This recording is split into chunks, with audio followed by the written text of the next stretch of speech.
3 months ago, my wife and I were on our way to visit my mother-in-law, living alone far up in the White Mountains. I had been driving for 5 hours and my wife Betty started saying that she needed to use the bathroom and that she was really hungry. My full bladder agreed with her on the first issue, though I also tried to make good time and get there before nightfall, when the street signs would become harder to read. I had never been to Betty's mother's house before, or even the county that it lay in. I pulled over the car on the east side of Main Street, looking down the center of the town. It had everything a small rural American town usually had. Quaint houses with blue siding, 24-hour diners, hardware stores and tobacco shops, liquor stores and restaurants. Majestic mountains rose all around us and the town itself was so high that I could see for miles. The air smelled clean and sweet. Everything was here except no people, my wife said, as if reading my mind. I looked over at her, frowning. Yeah, this is bizarre, I said. This place looks like it was hit by the Black Death. Where is everyone? My wife unlocked her door and got out, pulling a cigarette from her purse and lighting it. She gave the pack to me and I took one.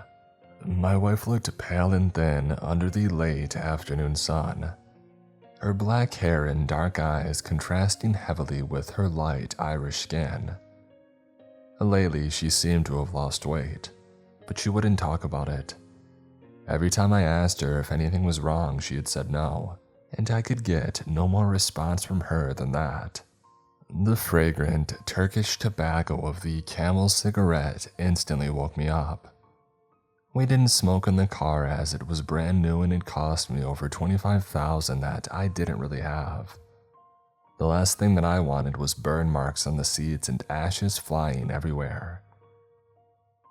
We walked slowly down the sidewalk, looking around, searching for the slightest signs of movement. I didn't even see an animal except for an occasional fly buzzing past on its way to eat garbage. I looked into the diner window, and I saw plates set out on the tables. Mold grew wild on the food, strange patches of green and red and black sprouting filaments and making the dishes unrecognizable. Next to the plates, I saw cell phones and even car and house keys. All the screens on the phones looked black, as if they had been sitting there for months. A slight layer of grime and dust had settled over everything. The door stood wide open, a cheerful sign reading, "We're open, come in," displayed on the front. That's gotta be a code violation, I said, pointing inside at the disgusting plates of mold and fungus.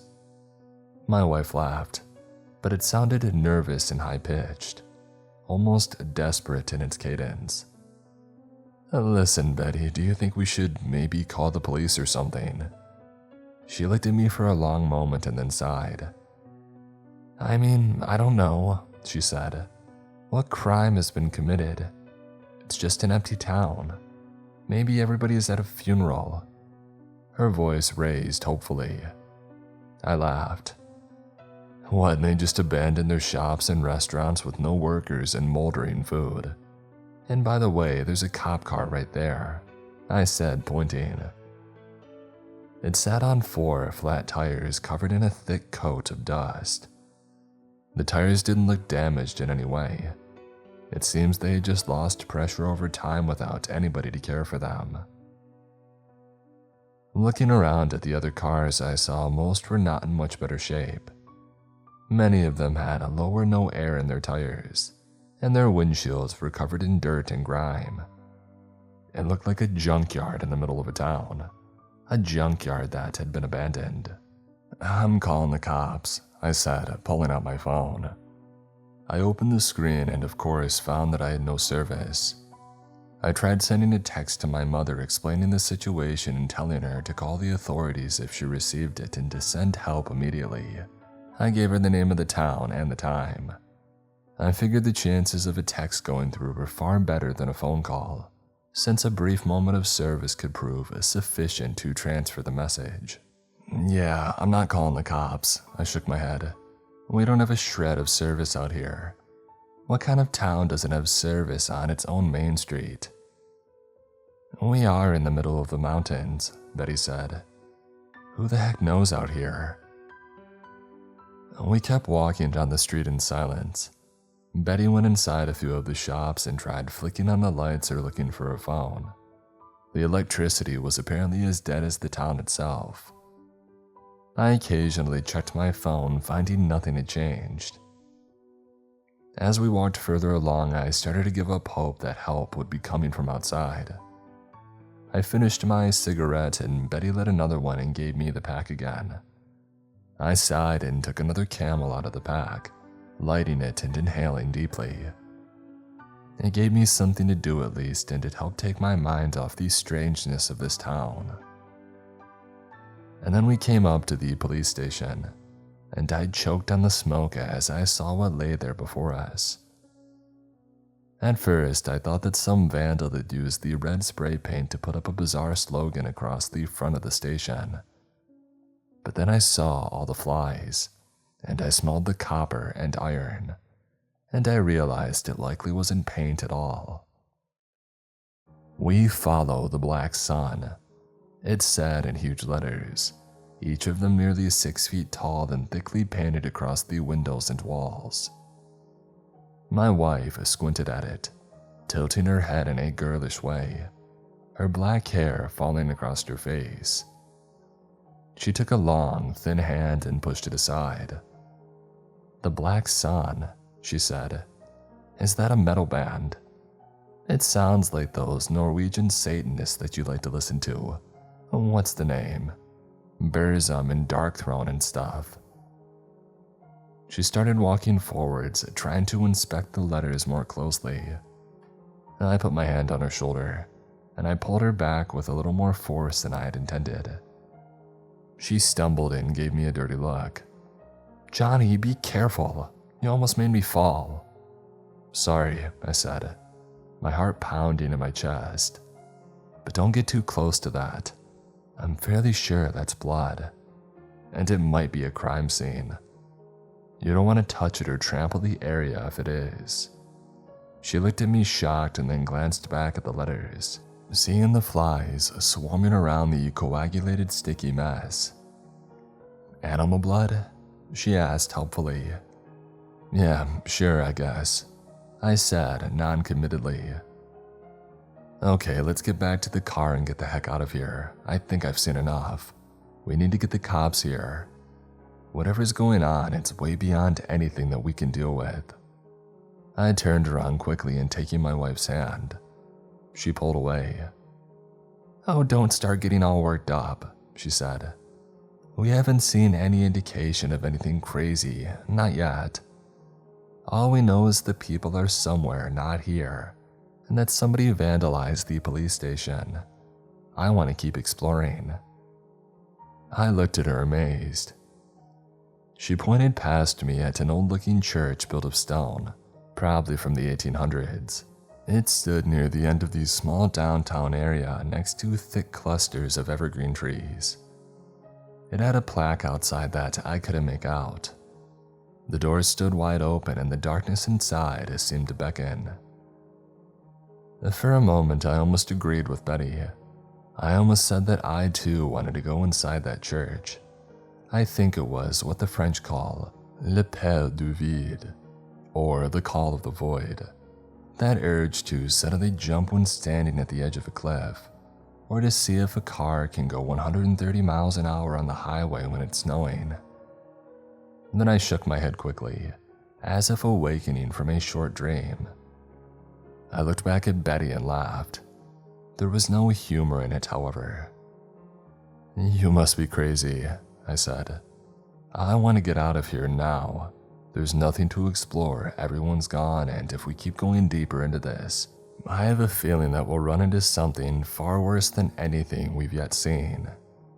Okay, how about this? She said, making a thoughtful face and putting her finger up to her chin. Why don't you see if the cop car is unlocked?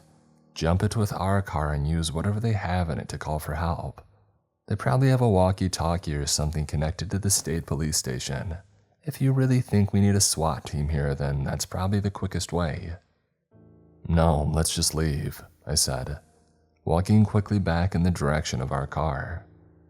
I saw the new Chevy Trailblazer off in the distance, contrasting heavily with the dirty and abandoned cars surrounding it.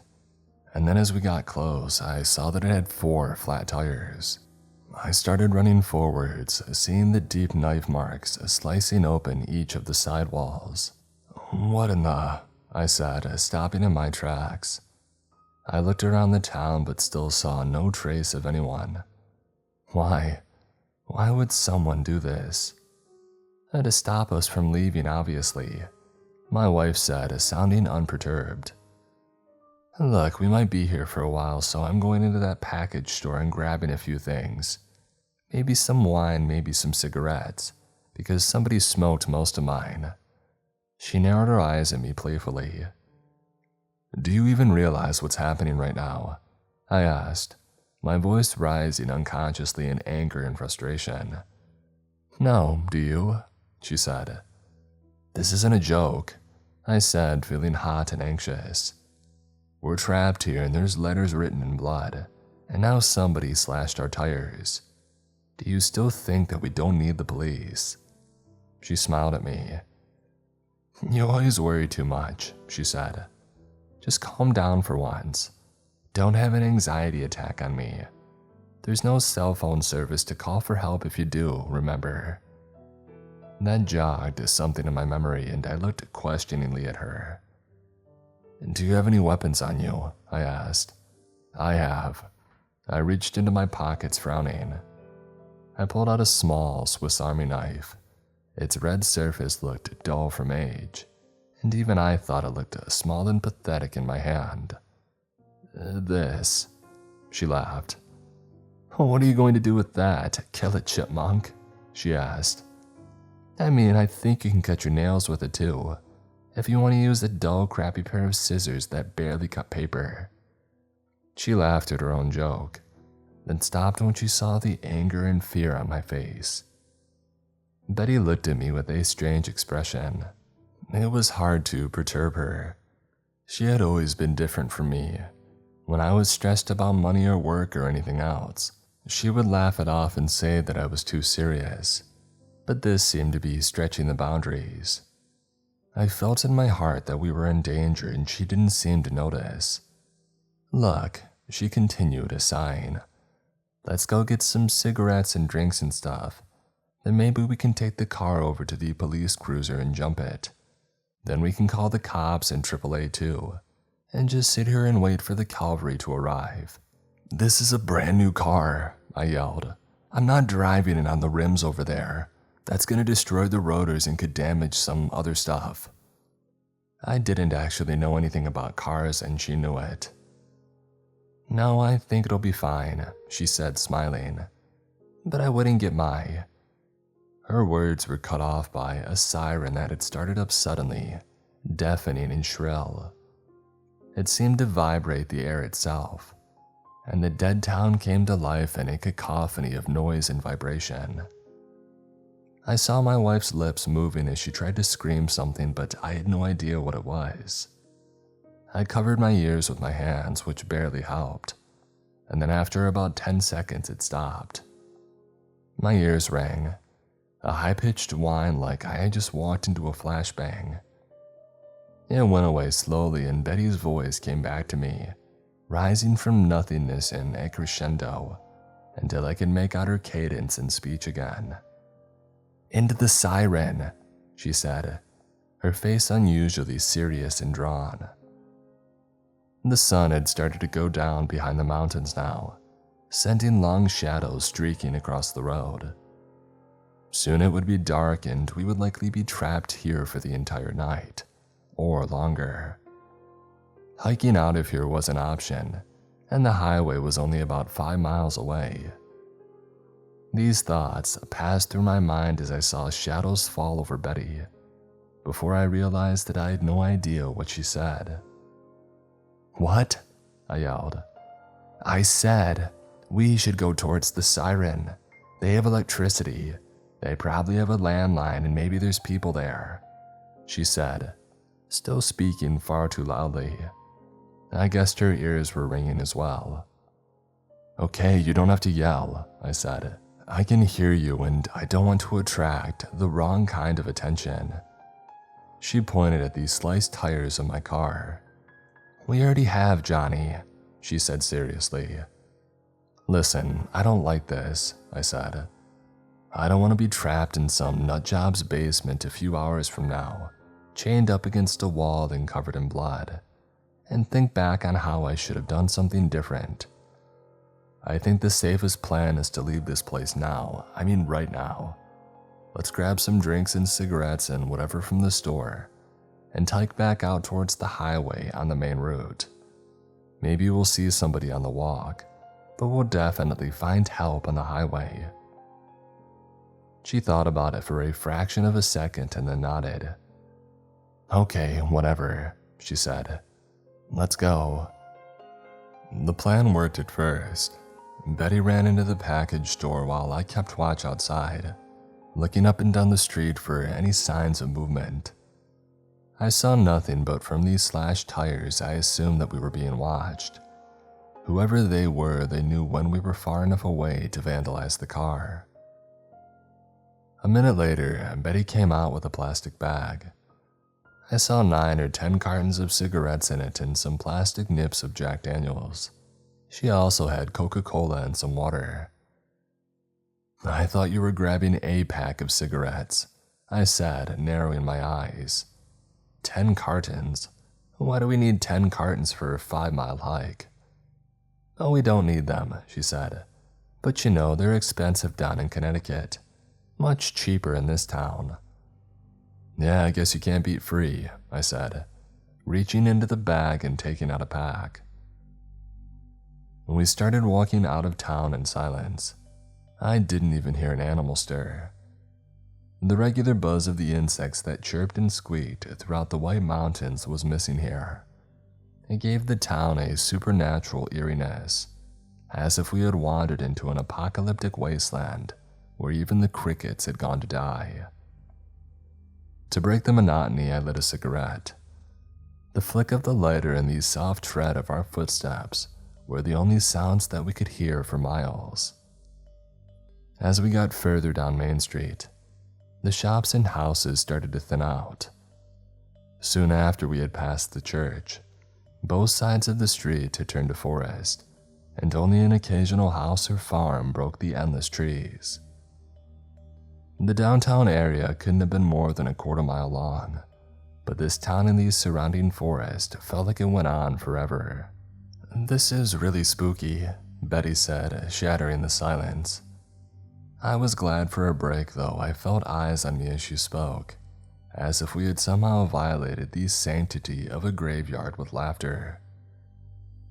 "I've never experienced anything as weird as this," I said, whispering and getting close to Betty.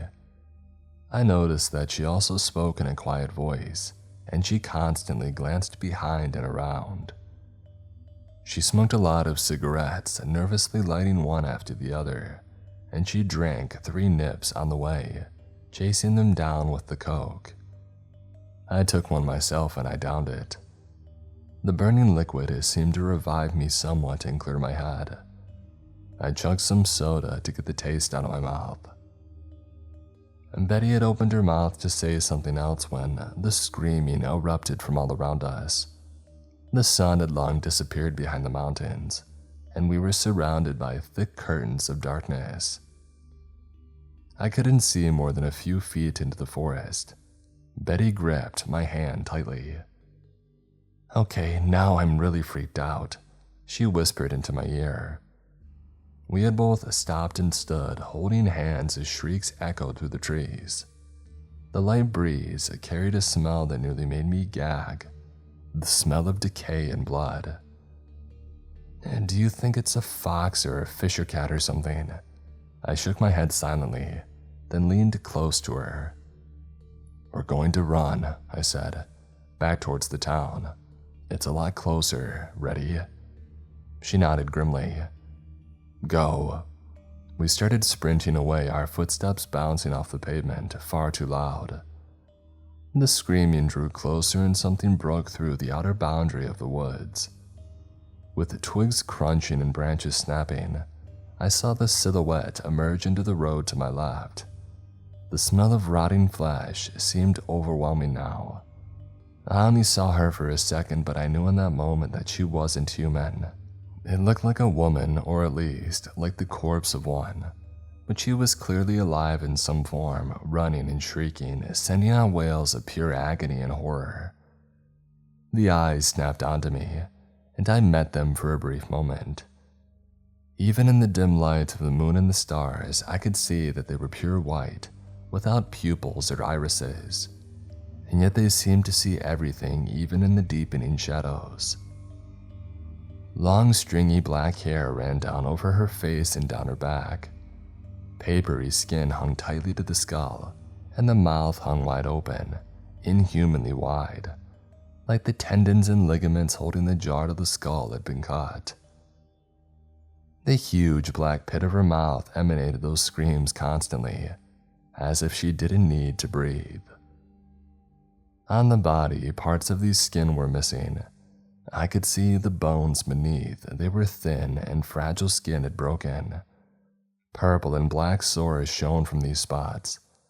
The long skeletal hand of the woman ended up in claw-like fingers, with the nails blackened and the bone sticking out at the end of each digit. She ran fast, gaining on us, and she wasn't alone. I could see dozens more bodies breaking through the tree line now, a deafening howling emanating from them as they ran. I was breathing hard by this point. I could see the first buildings of the town up ahead. We only had to make it another 100 paces and then we could lock ourselves in and barricade the doors and windows. I didn't dare look back, but I heard the screaming from just behind me. I felt a soft swipe across my back, the sharp, bony fingers dragging across the shirt for a brief moment. It gave me another adrenaline rush, and I pushed myself forward with all of my will, feeling my heart beating far too fast in my chest. I began to feel lightheaded and see flashes of white light every time that I blinked. I knew that I would pass out if I had to go much further. I hadn't gone running in over 10 years, probably since I was in high school, but I ran for my life just the same. And Betty was in better shape than me, and she had gained some ground. She glanced back as she sprinted down the middle of the dark street. I saw her point to the church. It stood just ahead, the doors already opened, as if waiting for us, as if it knew that we would be back. She veered sharply to the right and I followed close behind, panting and sweating like a madman. The doors were so close now. The shrieking behind me had been joined by a few others. With the last of my strength, I began an all-out sprint, hoping that I wouldn't trip over something and go flying into a car. It would mean the end of me, of that I was certain. We ran through the doors into the church. I turned around and saw that the creatures had gone. Their screaming cut off as soon as we had entered, and now I saw no sign of them. It was as if they had vanished. I shut the doors of the church just the same, turning a deadbolt to lock them. Betty had her phone out, turning on the flashlight app to help me see in the dark church. I would have to also check for auxiliary entrances, but it was a start just the same. And then I turned and I saw what Betty had already noticed: the desecration of this holy place. The statue of Jesus on his cross had been broken off at the bottom of the beam, and now hung upside down from a rope that extended to the high ceiling, dozens of feet above our heads. His face had been slashed and cut, his nose and eyes now missing, and on the front of his chest, I saw a strange symbol carved deeply into the wood with what looked like blood. The sigil looked like an upside-down triangle within a larger upside-down triangle and had lines curving out of the sides of the bottom. Connected to the lines of the larger triangle at the bottom, I saw a line curving like a J, and on the other side, another line curved like a backwards J. The lines extended outwards, curving over a V. Around the sigil sat a thick and black circle. It definitely seemed magical, like something from a medieval textbook on witchcraft. "That's the sigil of Lucifer," my wife said quietly. "How do you know that?" I asked, and she shrugged. "I read a couple of books on black magic when I was a teen," she said. "That one stuck with me for some reason. That symbol, it's eerie. I never forgot it." I looked over at the font at the front of the church. Instead of holy water, I saw that it was filled with blood. "I guess no one's crossing themselves in here today," I said, trying to break the harsh terror that threatened to overwhelm us. And then, as Betty moved her light around, I realized that we weren't alone in here. People sat in the pews, their heads bowed, silently praying. Dozens of people were in here with us, yet they made no noise, and no one turned their heads to look at us or say anything. An icy chill ran down my spine. I turned to Betty and I pointed at the people. "Yeah, I see them," she whispered and began to creep slowly forward. I took out my phone and turned down my light as well, moving silently a few feet behind her. I shone the light at the first pew of people and I gasped. They all had their throats cut. A waterfall of thick, coagulated blood stained the front of their bodies. The smell hit me at once, an overwhelming odor of rotting meat and iron. I gagged, turning to retch. Betty pulled me towards the back of the church. I searched for any other entrances, locking the ancient deadbolts on the doors. We ended up going to the rectory in the back, sitting on the priest's couch. There were no bodies in here, and no smell but the musty scent of an old building and books. "Well," Betty said, turning to me, barely concealing the terror in her eyes. "It looks like we found the townspeople. Some of them, anyways." I said nothing, but instead put my phone down and sat in the darkness with her, putting my arm around her while she cried. As she wept into my shoulder, I heard the siren start up again. It sounded muffled inside the church but still vibrated the floors and the walls all around us. I didn't know what the siren signified, but I doubted that it was anything good. After all, the last time that the siren had sounded, we had run into something horrible. Dozens of walking corpses with white eyes that seemed to look at us with thirst and hunger. But I had no plans, not anymore. We were unarmed and seemed to be in a relatively safe place. My main thought was that we should hide in here until the morning, when daylight arrived and made travel safer. We could always try jumping the police car or even finding a car where the tires weren't totally flat and jumping that to drive it out of town. I had seen dozens of car keys in the diner and one of them had to fit with one of the more reliable cars parked on the street. If I had to, I would drive my car on the rims as far as it would go and then abandon it once we were outside the city limits. Anything would be better than being trapped here for another night. The siren wound down again, its haunting echoes dissipating into the night. I turned to Betty, flipping my phone over to get some light. "Let's search this place," I said. "Maybe we can find a weapon." This is the priest's living quarters, I think, so that means there should be at least some knives for cooking somewhere around here. If we're lucky, maybe the guy even had a gun. This was a thought that I had considered already, going from house to house to search for guns. This was, after all, rural New Hampshire, deep in the mountains where people like to hunt, and where farmers would likely keep some sort of shotgun or rifle for pests. If we were armed, our chances of survival would rise exponentially. At least, so I hoped. For all I knew, ammo would be as useless as a squirt gun against those things that we had seen coming out of the forest. My wife wiped away her tears and then she reached into her purse and pulled out her keychain. She dropped it into my hand. I looked at it for a moment, confused. "That black thing," she said, pointing at a small canister connected to the chain. "It's pepper spray.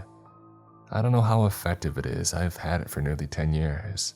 It might not even work at this point. I don't think pepper spray really goes bad though. It should still be able to stop someone in their tracks." "Yeah, someone as in a human," I said. "We don't even know if those things feel pain. Their eyes." I didn't need to finish the sentence. She had seen their strange cataract eyes. She knew as well as I did that we weren't dealing with the living. I got up, sighing. I took her hand and helped her up. We grabbed our phones and she grabbed her purse and plastic bag of goodies, lighting a cigarette with trembling fingers. It took her nearly 3 tries to get it lit. She reminded me of a Parkinson's patient in his final days. We explored the rectory area in silence, finding a small kitchen. As I had suspected, it had a knife block with some long and wicked blades. I took one for myself and gave one to Betty. We went back to the rectory and searched every drawer and closet, but I could find no sign of a gun or ammo. Feeling slightly better now that I at least had a knife, we went back to the chapel. I shone my phone's light across the immense chamber, and my heart leapt into my throat. The front doors stood wide open now, letting the dim moonlight stream into the nave. Even worse, the corpses were all gone. And while we were in the rectory, somebody had used blood to write a message across the wall, covering the stained glass windows and aged beams in letters 5 feet tall. "The Black Sun awakens." As I stood there, gaping, not sure what to do, Betty grabbed my arm and pointed outside the door. "Look," she cried, a note of triumph in her voice. "Someone's coming." I saw with excitement that she was right. I felt a surge of hope rise in me so powerful that I felt lightheaded.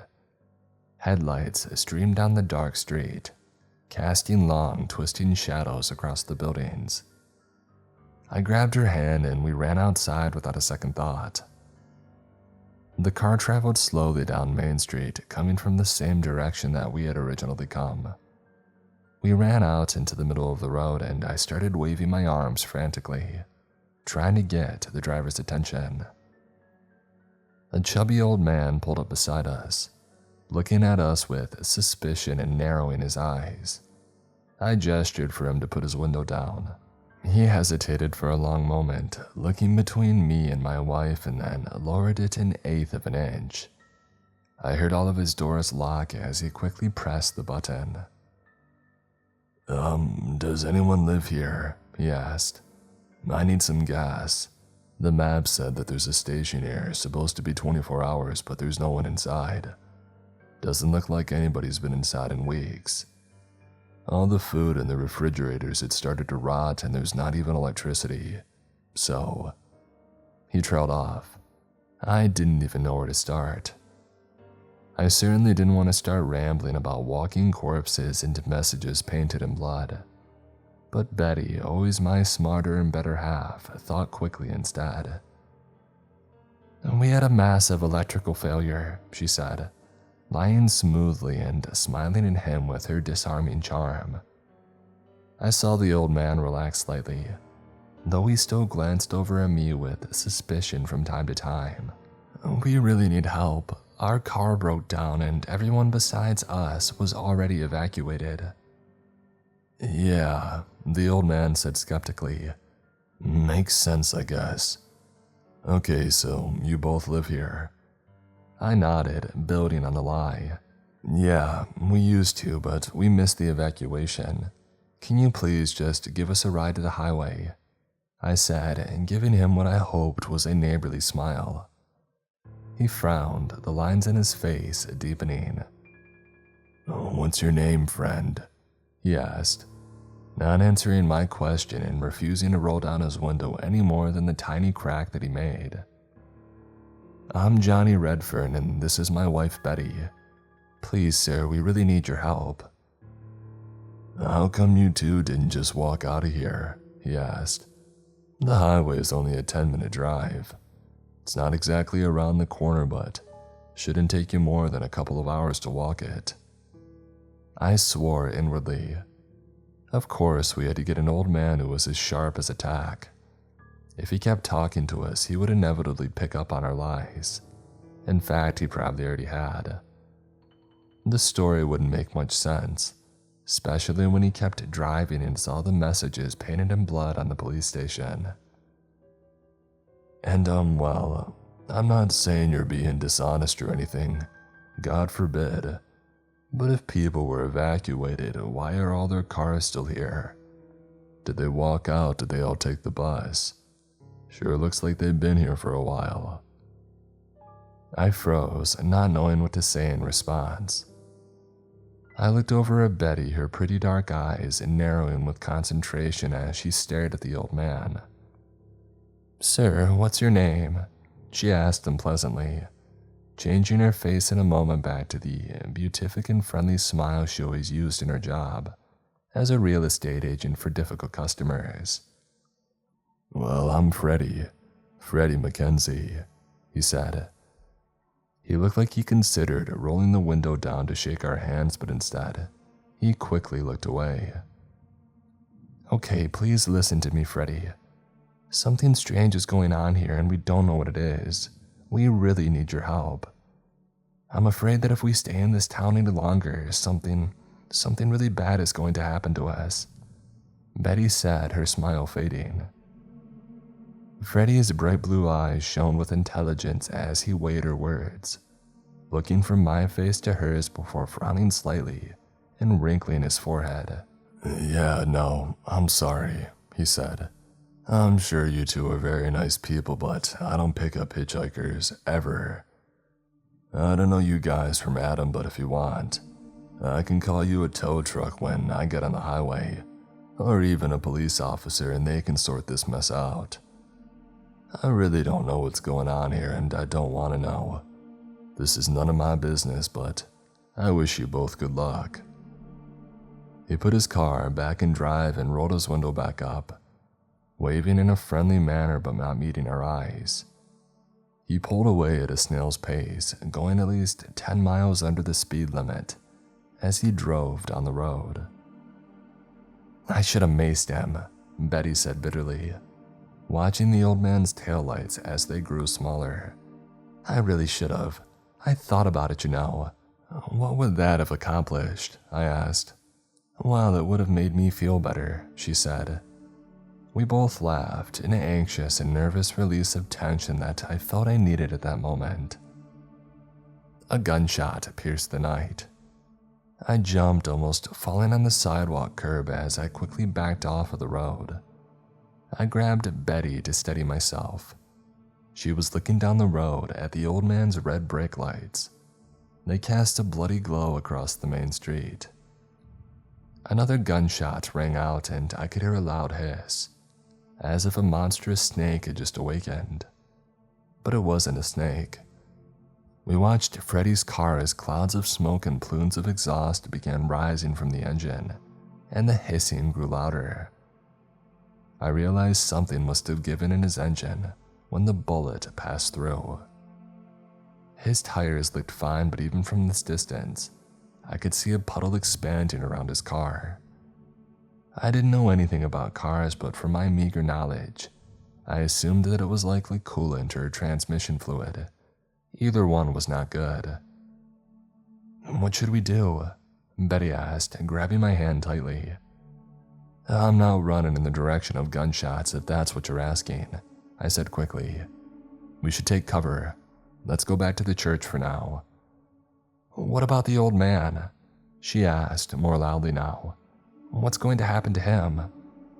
"We should worry about ourselves," I yelled at her, not meaning to raise my voice. She shrank back as if I had slapped her. I stepped forward, taking her hand and whispering, "Sorry, I didn't mean to get angry." "What if he dies because we did nothing?" she asked. "Well, he did nothing to help us," I said. "Well, he was going to call for help at least. I can't really blame him for not picking up two wild-eyed strangers with a BS story in the middle of an abandoned town. I kept watching his car, but he didn't get out. "Do you think he was hit?" she asked. "God, I don't know," I said, feeling like things were quickly spiraling out of control. Our potential rescue had turned into a potential burden. Luck was not on our side today. The old man's taillights changed as he put his car in reverse.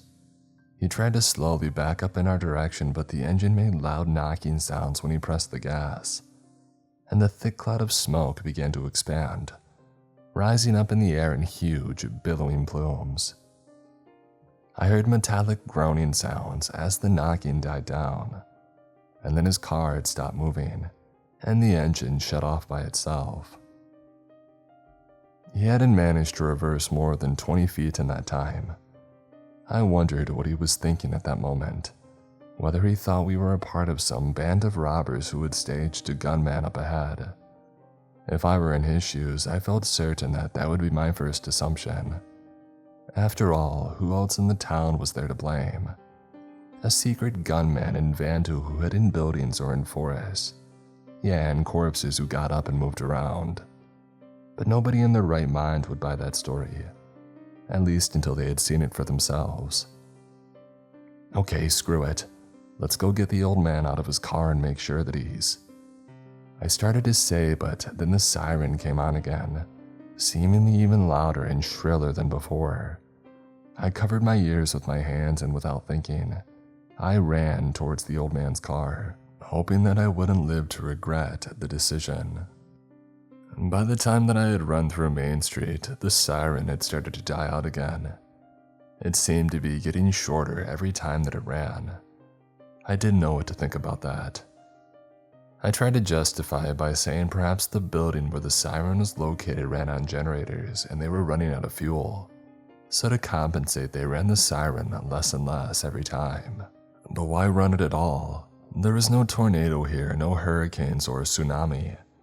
It felt like I was missing an essential piece of the puzzle. As I got to within 10 feet of his car, I saw the old man moving inside, apparently unharmed. Freddie stumbled out of the driver's seat, shaking and pale. He looked at me with wide, accusing eyes. "What did you do?" he asked me. "I'm warning you, I have a gun." I looked around at his hands and next to his seat. I saw no gun and I assumed that he might be bluffing. However, I wasn't going to risk my life on it.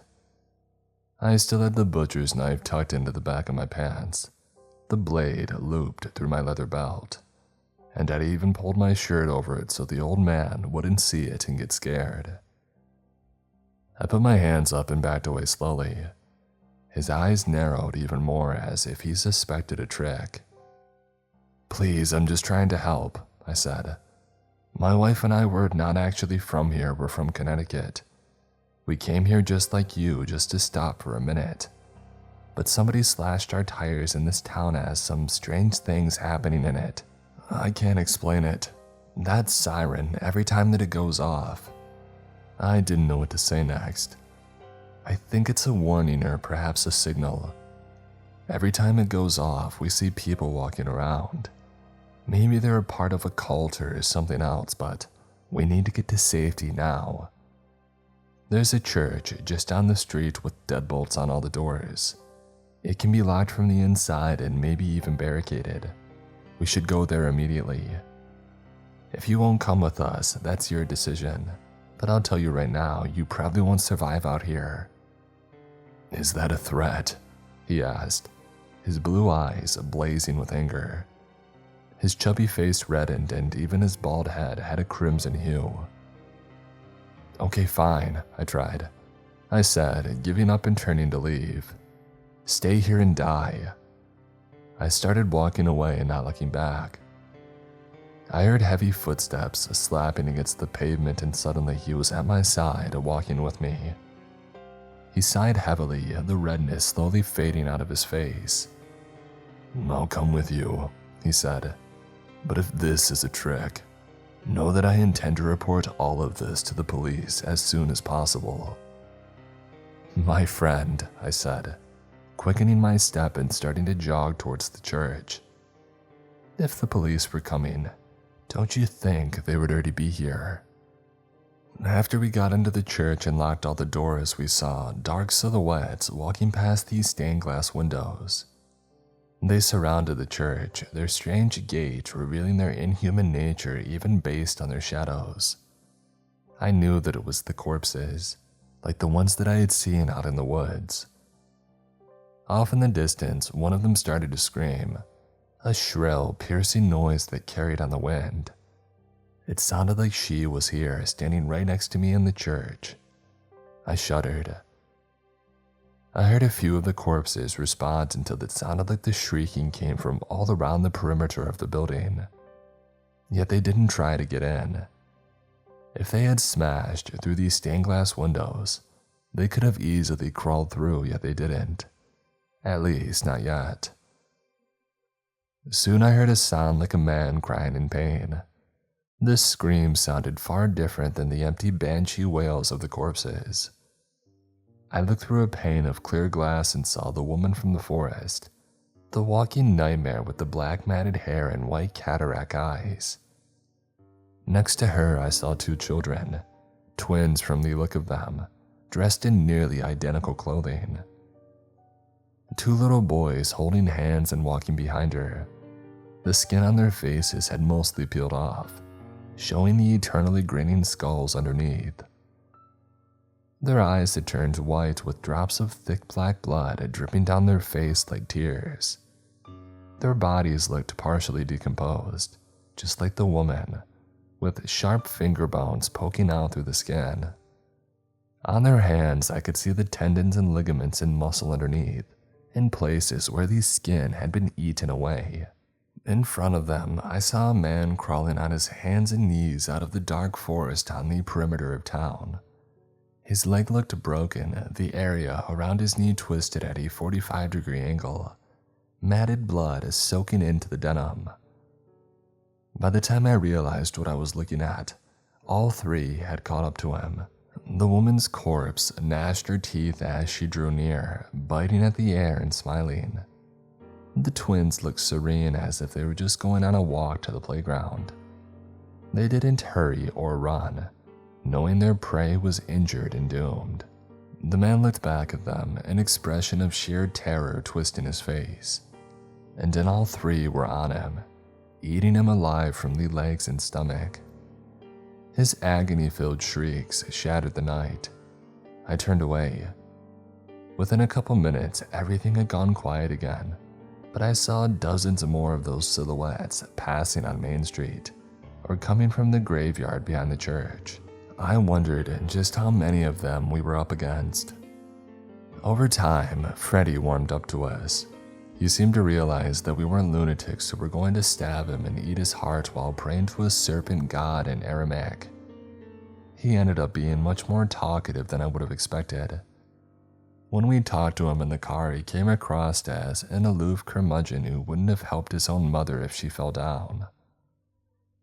"You know what this reminds me of?" he said, his eyes widening, as if he were telling a ghost story around a campfire. "Roanoke. Those people disappeared without a trace." "I'm pretty sure that they just interbred with the natives," Betty said. "The Mary Celeste was similar to this, though.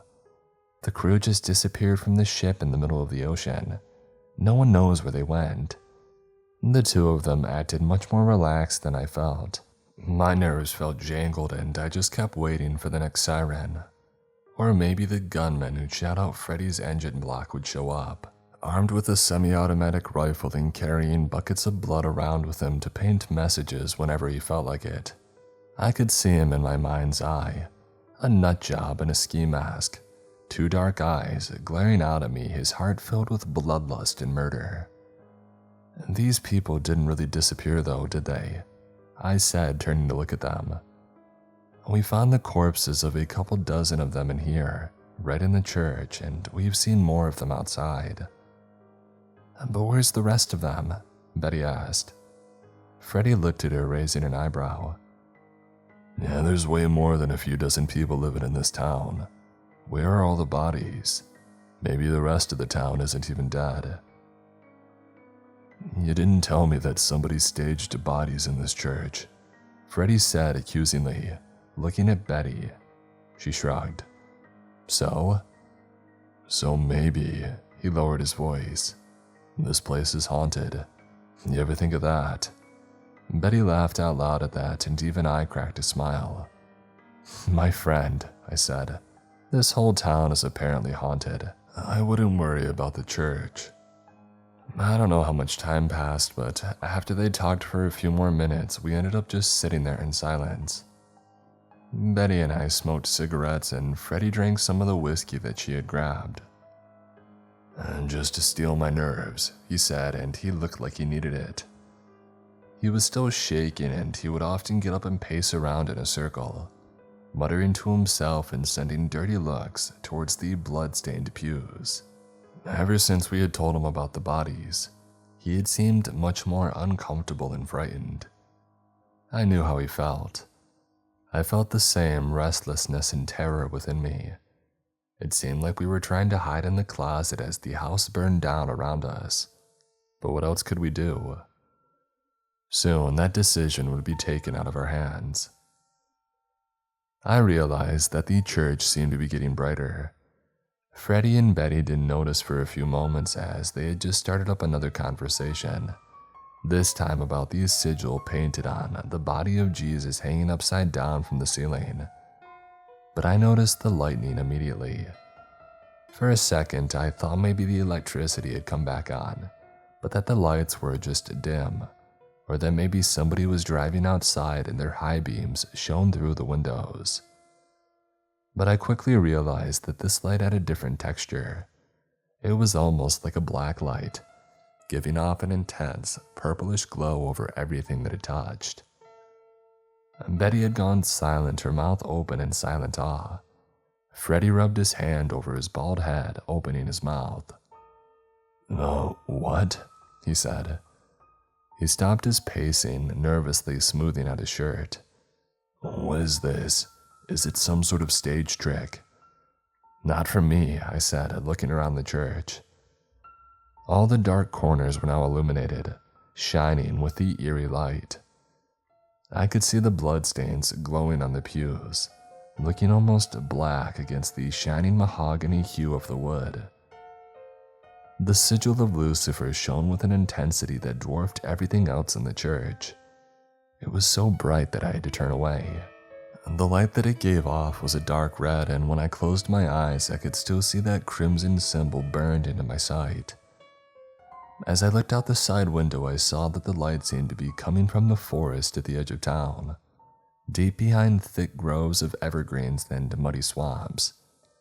It felt almost like looking into a second sun, and I quickly moved away from the window, my vision still swarming with bright dots and white light. The strange slogan that I had seen painted on the police station came into my mind. "We follow the black sun." Was this what they meant? "I want to go investigate," I said. They looked at me as if I was crazy. "We can't just stay here forever. Maybe we're supposed to figure this place out, or stop what's happening." "And who, may I ask, gave you this divine order? God?" Freddie asked, smiling. "No one is supposed to do anything except survive. If you want to die." He never got to finish as the siren sound had started up again. I realized as I listened intently to the shrill, deafening wail that it appeared to be coming from the same place as this eerie light that flooded the town. It shook the floors and walls and caused the upside-down statue of Jesus to start moving from side to side, swaying like a pendulum. As soon as it had stopped, I heard crashing at the back door. It sounded as if dozens of people threw their bodies against the locked doors that led out the rear entrance towards the graveyard. Yet nobody tried to break down the front doors. Without thinking, I undid the front door's deadbolt and ran outside, not looking back to see if they would follow me. With the light flooding in, I could see much more of the town illuminated. Looking into the cop car, I realized that it wasn't empty at all. The body of a police officer sat in the driver's seat, lying sideways so his head rested on the center console. He had a single gunshot through his temple, and I saw the gun still in his hand. I opened the driver's side door and a horrible odor of rotten eggs, rancid meat, and feces hit me immediately. I held my breath, trying not to gag. I took the gun from his hand and quickly undid his belt, pulling it off. I turned and saw Freddie and Betty behind me, pale and watchful, looking terrified as they continuously glanced back at the church. "Hide," I said quickly.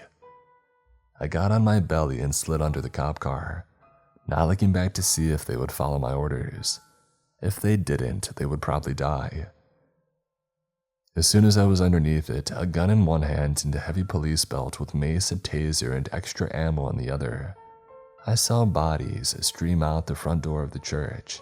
Many were no more than skeletons with some tendons still clinging to the bones, yet they were still able to walk.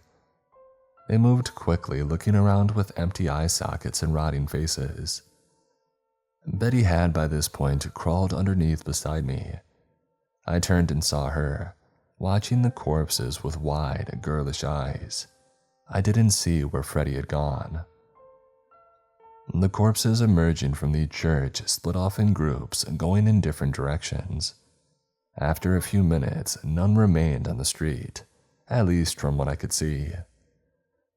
Looking back and forth quickly, the pistol extended in my right hand, I slid out from under the police car. I took the weapons and ammo off the belt, giving Betty a taser and another canister of mace. "Give the extra mace to Freddie," I whispered. "Where is Freddie?" A half smile crossed her face and she pointed to the dumpster in an alley behind us. Quietly, I walked over and opened the lid, peering inside. I saw Freddie, bugs writhing in his hair, a banana peel stuck to his chest. The smell from inside the dumpster was bad, though not nearly as bad as the rotting corpse smell from the police car. Freddie climbed out, grumbling and wiping himself off. Betty gave him the cop's mace canister, and I started walking toward the source of the eerie black light, hoping to find answers. Though this happened 3 months ago, I still question my decision that day, for that was the moment when I sealed our fates. The moment that I set my mind on walking towards the black sun, I ensured that we would see hell itself. "I really don't want to go in there," Freddie said, his old man's face wrinkling in fear. He grabbed my hand tightly. "Please listen to me. You don't want to go in there either. Have you seen what's happening in this town?" "I doubt that we'll survive much longer trying to hide," I said. "Whatever's happening here seems to be speeding up. At first, it was just a few corpses guarding the road out of town. Now it's dozens of them, and it seems like those in the graveyard are all changed now, walking around and hunting. What will you do when it's hundreds of corpses streaming through every building and road? Where will you hide?" He opened his mouth to say something but then closed it again. "Look, I can't force you to come with us," I said. "If you don't want to, you can stay here alone. Betty gave you the pepper spray and I'm sure you'll have no problem fighting off hundreds of hungry walking corpses with it. Right?" He sighed heavily. "I'll come with you, fine," he said. "But if we get ambushed, I'm running. I should have never come to this town, I knew it. I had enough gas to get home, but I thought to myself, why not? It's cheaper around here. Now my car is totaled, I'm trapped without any way to call for help. And you want me to go into that creepy forest to inspect a bizarre light." "You think we want to be here?" Betty asked. "Johnny's just trying to find us a way out or a way to survive. We already tried running, but the corpses have surrounded the roads. We tried hiding in the church, but they ended up breaking down the door. This is our last option. If this fails..." She didn't need to finish the sentiment. We all understood what she meant. My stomach was growling from not having eaten all day and I felt tired and weak. I ignored all of it and immediately started walking towards the edge of the woods. After a few moments, I heard their footsteps close behind me. As we got closer to the black sun, the forest changed from the idyllic firs, junipers, and white pine of the forest into a monstrous wasteland, something out of a nightmare. The needles of the evergreens and the decomposing leaves and dark soil of the ground transformed into a thick, scaly covering. I shone my light, kneeling close to it. To my horror, I saw what looked like blood vessels passing through, expanding and contracting slightly as some unseen heart pumped black fluid into the destroyed earth.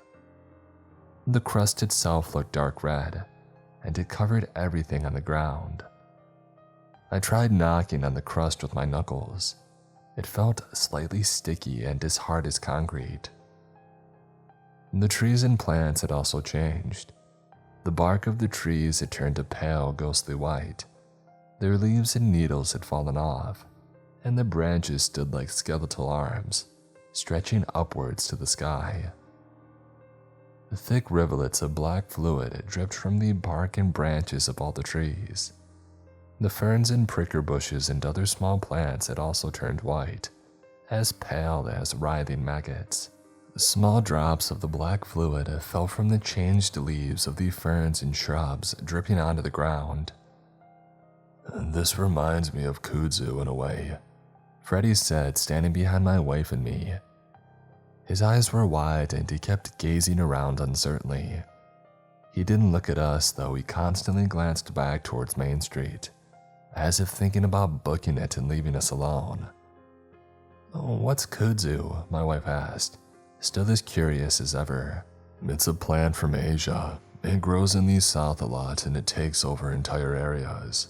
It's like a vine that climbs everything and suffocates all the other plants," he said. "This looks a little different than that," I said sarcastically. I saw Freddie's knuckles turn white from gripping the mace canister as a stick snapped in the distance.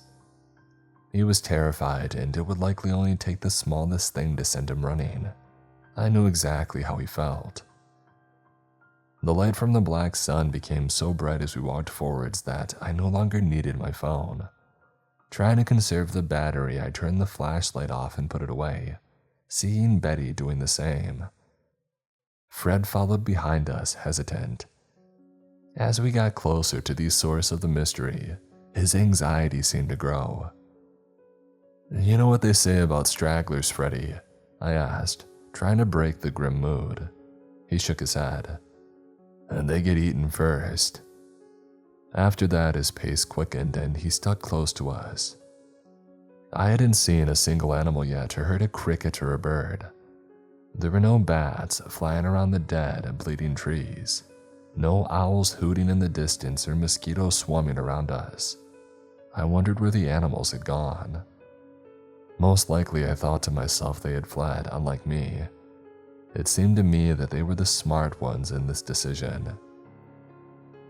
As if conjured by the thought, I saw movement below a thick cluster of ferns. I put my hand up, the universal signal for stop. My wife and Freddie paused without a word. I got on my knees, taking my phone back out and turning the light on. It shone under the leaves. I saw a possum barely clinging to life. Surrounding it were tiny creatures. They weren't like any life form that I had ever seen on Earth. Where the light fell on them, they started chittering, excitedly raising their voices and turning their tiny faces towards me. They were no bigger than a Barbie doll, but with dozens of them in a pack. They had apparently taken down an animal much larger than themselves. They had gray, chitinous shells with glowing white eyes. Sharp, crab-like pincers covered in fresh blood clicked open and closed rapidly. Their tiny legs curved outwards, ending in razor-like feet. Their bow-legged gait made them waver from side to side as they ran around the possum, turning their tiny heads towards me from time to time and clicking their small mouths. The possum was nearly dead, and it didn't even try to run or fight. It languidly raised a paw or its head, and then the attack would begin again. The light in its eyes had gone out. Dozens of deep gashes showed all over its body. Its ragged breathing would stop for a few seconds and then start again once one of the tiny creatures shoved its claws inside, opening a tiny mouth filled with fangs to suck the blood that poured out. I quickly backed away. Betty had seen it too, and a look of horror crossed across her face. "What are those things?" she asked. "I have no idea," I said. Freddie didn't seem the least bit interested in seeing the creatures or the dying possum. He had stayed back a few feet, constantly checking all directions as if expecting an ambush. Without a word, I kept walking, not wanting to see such a horrible and sad scene. I considered sending a bullet in the possum's head to put it out of its misery. I looked over at Betty, who always loved animals, and noticed a tear rolling down her cheek. I realized that I could see something through the pale and skeletal trees.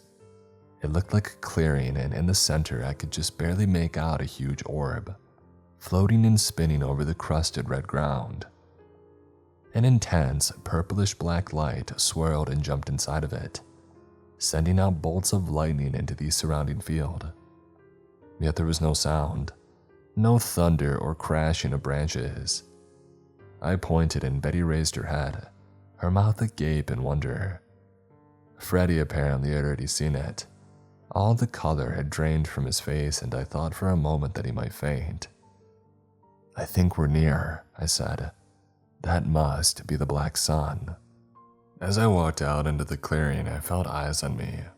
I thought that I caught glimpses of white eyes behind the dead trees and bushes, but whenever I turned to look, they were gone. Nevertheless, I quickly realized that we weren't alone in the clearing. It extended for nearly a quarter mile with the black sun directly in the middle. Thick black blood vessels as wide as a man pulsed all around my feet, thousands of them embedded into the dark red crust of the earth. And as my eyes adjusted to the intense black light, I realized more of the townspeople were here, tortured and dying. It looked like we had found the missing. They were impaled on sharpened sticks 10 feet tall that surrounded the black sun in a circle. They loomed over me, choking or pleading. I saw men, women, and children. The one nearest to me, an old woman still wearing the tattered rag of her clothes, raised her head and looked down at me, her eyes white and empty. "Get out while you still can," she said, coughing up blood that dribbled down her chin. The stake had been driven below her legs, and the sharp end rose out of her left shoulder. He's mad, oh God, he's killed us all. We should have done something, we should have tried." Her eyelids started fluttering, and she began to shake and seize on the stake. Within seconds, she had passed, her head falling down limply, still staring at me, her eerie white eyes still open. I hadn't noticed before, but I saw the black, pulsating blood vessels extended to each one of the victims. They had crawled up the stakes and wrapped around the feet and legs of each person. I couldn't see the bottom of their bodies, but I saw that these nightmarish arteries had eaten holes inside each of the bodies. They seemed to suck on their blood, draining the victims as they died. "And you still think we should have come here, Johnny?" Freddie asked in my ear. "Do me a favor, please. If we get captured, just put one right in my head. I don't want to end up like that." He motioned to the old woman, who still stared blankly down at us, looking at me like some demented scarecrow. I didn't answer, gazing around the hundreds of bodies that surrounded the black sun like these spokes on a wheel. Standing next to the orb, I saw what looked to be a little boy, no older than 9 or 10. But he was transformed, no longer human. His skin looked translucent, black veins and arteries stood out in his neck and face, and his eyes were white like the others and yet different. They weren't the dull, cataract white of a corpse, but shone with their own inner luminosity, like twin stars floating in the void. "My name is Kindred," the boy said, smiling. I think you've arrived just in time. The black sun is almost done feeding for now and it'll send out its call in a moment. I congratulate you on making it so far. The others didn't do so well. The black sun has a corrupting influence, let's say." His grin widened at this. "But it doesn't seem to affect you three as much. Now, why do you think that is?" None of us answered him. I gripped the gun tightly, feeling my finger on the trigger. It gave me a sense of power and relief, even though I didn't know if it would have any effect on such a creature. Betty was the first to speak, stepping forward. She didn't stutter or tremble as she stared into the boy's eyes. "Do you live here? Where's your family?" she asked. The boy's smile seemed to widen further, stretching inhumanly across his small face. "No, my family's dead," he said. "Thank the Lord Lucifer for small favors. My father was a terrible man. He used to take his anger out on me physically, and one day he went too far, and he killed me. My mother covered it up. But I was offered a way to return the favor. Lucifer came to me in a vision as I died at the bottom of the stairs, my neck broken, paralyzed from the fall. He told me that if I gave him my soul that I could come back in power and glory. Those who hurt me would fall first. The neighbors and congregation that had ignored my pleas for help would suffer also. And the church, full of hypocrites and liars, would become a testament to my becoming and his power. My father, a police officer who hoped to cover up my death, was the first to go. When the black sun appeared in the forest, it began to twist their minds. His mind, already damaged, was easy to push over the edge. Lucifer convinced him to end his own life, and you probably saw him back there in his car in town. As the black sun grew in power, it brought the dead back to life, an army for me to use in my becoming. Some of the townspeople tried to hide in the church, but the black sun put them to sleep, and I came through and ended them one by one in the pews. Now it expands and its power grows. The dead rise further and further away. Soon all the corpses in this town will follow my command, except for, of course, those needed to feed the black sun, these puppets on the stakes. He motioned to the hundreds of bodies. And then he closed his eyes and the black sun began to grow. Its orb grew and the dark, silent lightning began to strike the impaled bodies and trees with a feverish intensity. I had to turn my head away, but I still saw the branching lightning strikes even through my closed eyes. Kindred didn't flinch, but instead seemed to feed off the energy that it put out. His smile grew wider and his white eyes seemed to burn with an inner light. It was as if I could see a fire of white flames inside his head, or perhaps a sun. "We've had to feed it," he said, "and after it's fed, it sleeps. But its slumber shortens with every cycle, and the energy it puts out grows. Every time it awakens, it brings back the dead in an ever-widening circle. Soon we'll have an army of fearless soldiers, soldiers who obey every command regardless of the danger of death. For what do they have to fear?" I saw corpses walking out of the forest, forming a circle around the black sun. The woman with the black matted hair and white eyes that I had seen earlier stood next to Kindred. She put her hand on his shoulder and he looked up at her fondly. "My mother, she's much more useful than death. She never could stand up to my father, but everything happens for a reason." He said this last part wistfully, a slight smile returning to his boyish, mutated face. And then the black sun began to make a shrill noise, an ear-splitting siren-like sound that made me back up instinctively. I realized that what we had heard in the town was not a siren at all, but the call of the satanic orb, spinning deep within the forest. A smell like ozone filled the clearing, mixing with the rotting odor of the dead. Kindred didn't seem to mind the noise or the smells. His face had returned to the same placid, expressionless state that it had been in when I first saw him. The siren call died down much faster this time, and soon the forest had returned to silence. For a moment we stared at each other, his burning white eyes meeting mine. And then he turned away, giving an apathetic wave in our direction. "Kill them all," he said. "Feed them to the sun." As soon as he had turned, I raised the pistol and fired. The first shot went low and it caught him in the knee. He cried out, a very human sound, falling onto the crusted red ground. The army of undead that he had summoned rushed forward towards us. I pulled out the knife and I threw it to Freddy. "You better be ready," I said quickly, and then they were on us. I shot the black-haired woman in the head, the one that Kindred had called his mother, and she fell backwards, thick clotted blood exploding out of the back of her head. Freddy stabbed with the knife, hitting a tall man in the eye. With a sickening sound, he pulled it out, sending droplets of red scattering in all directions. But a dozen hands grabbed him, pulling down as he screamed for help. I shot the last few rounds into those nearest, but for each one I killed, another 3 would swarm in and take their place. I tried to run forward towards Kindred, but hands grabbed me from all directions. The strength of those hands quickly stopped me in my tracks.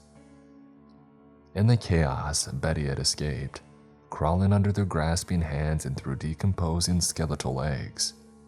They were focused on us, those with the weapons, and she used the opportunity to run. She sprinted towards Kindred, who was healing quickly. The blood had already stopped pouring from the bullet wound in his leg, and he was slowly rising to his feet, scowling and furious. In horror, I watched her as she tackled a small body, and they both went flying into the black sun. For a moment, nothing had happened. They seemed suspended on the surface, defying gravity. Betty's mouth an O of surprise. Kindred's a look of pure hatred. And then there was an explosion of light and heat, and a gateway opened in front of our eyes. On the other side, I saw a vast, terrifying landscape. Rocky cliffs extended up to the sky. Blood-red clouds rained fire and lava down on the dead rocks below. Thousands of people swarmed across the barren landscape, burning, screaming, their skin melting off and their hair on fire. But as soon as they had fallen and stopped moving, they would heal in a matter of seconds. And then it would start again, and they would rise, trying to escape the fire. And then the portal started to close, narrowing and shrinking. I screamed for my wife, telling her to get out of there to run, but my words caught in my throat, and soon it had shrunk to a pinpoint of violent purplish light. And seconds later it was gone, and the corpses holding me fell limply to the ground, landing on their faces and backs, their eyes shutting. I was alone with Freddy, horrified and screaming for my wife, but in my heart I knew that I would never see her again. The black sun had taken her as it had taken the lives of so many others. I cursed Kindred, cursed the sun, and the townspeople and his father. Surrounded by hundreds of rotting corpses, we started the long walk back to town in silence, my tears feeling cold on my cheeks.